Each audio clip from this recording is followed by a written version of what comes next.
来看新北市的新庄哦，富国路一栋老公寓，这里的外墙的泰路落落来，去撼到一个桥倒摆的民众，厝主已经找人来修理，嘛甲对方讨论赔偿。也毋过，因为公寓大楼无做好维护管理，新北市的公务局会依法来罚6万块。机车顺顺啊徛1万年。碰一声泰路位天顶降落来，女子行到一半，行到大步往后壁走，看公寓外壁泰路规大片的落落来，啊摩托角落到满头壳拢是。好大声，响一下，好大声。这个地下好多那个瓷砖好多哦。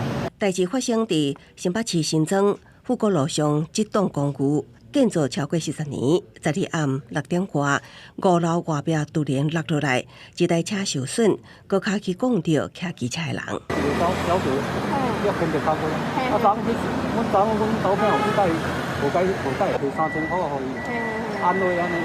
中火现场也会当看到落落来分野，姓詹的厝主开1万找人修缮，也摒扫路边大细的态度，装作一地啊，搁一地，搁讲好势赔偿。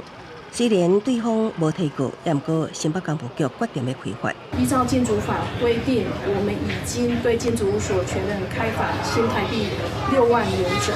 无现前维护管理责任，新北公务局有权对5楼的厝主开罚6万，佮要求所有住户对规栋公寓全面检视修复，若无会采罚规栋建筑物的所有权人。